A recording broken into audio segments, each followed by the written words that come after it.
Hi, and welcome to my video.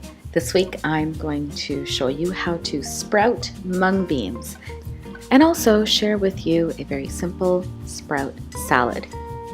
I really enjoy sprouts. They're an easy thing to add to dishes, and if you're someone who stocks up on lentils and pulses, then you already have everything that you need to start this process. I am going to go out on a limb and tell you that sometimes it can be a lengthy process. Sprouting mung beans takes a bit of time, so if you want to have them, it's good to prepare a day in advance.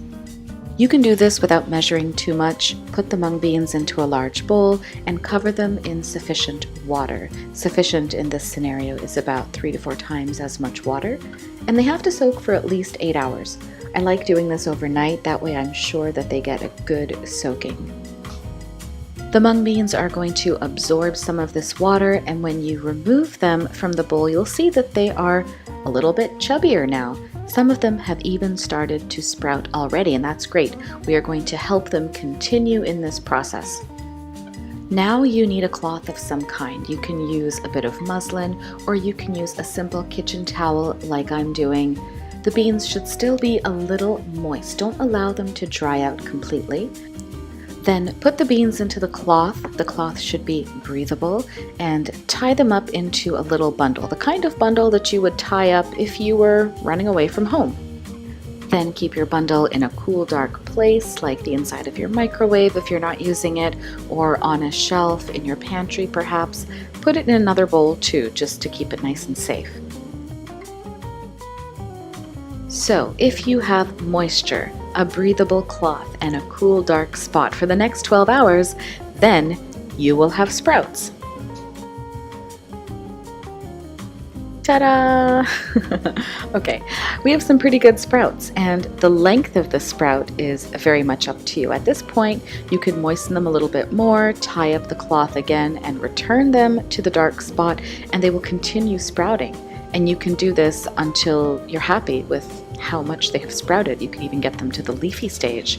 I'm going to put away about 2/3 of my sprouts, and I'm going to use them right now at this level right here. And I'm going to make a sprout salad. There are, of course, many variations to a sprout salad. This is going to be very basic. I'm just using some tomatoes from my garden, some chopped up shallot, a little bit of radish and cucumber, and I'm just going to toss these together in a bowl. I'm only using one type of sprout, but you can sprout anything. You can sprout chickpeas, lentils, alfalfa, even chia. That's much more difficult though. That's like an advanced level. But you can also sprout quinoa. I've done that too. It might be interesting to get a little bit more in depth regarding sprouts and why they're so beneficial. I will look into that and maybe make a video.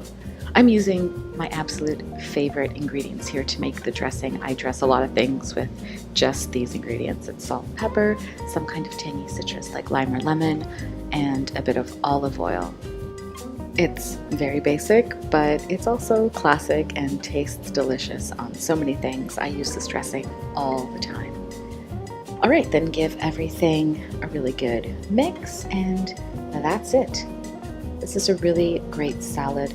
I'm going to say for fall and winter. Sometimes in Canada, during the colder months, we don't get the best quality of leafy greens like the lettuces and the arugulas.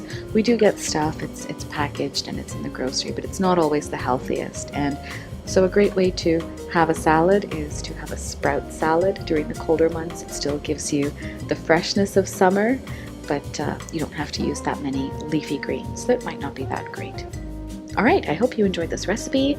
Subscribe to my channel because I post content every Monday, recipes, and I post travel and lifestyle stuff on Thursdays.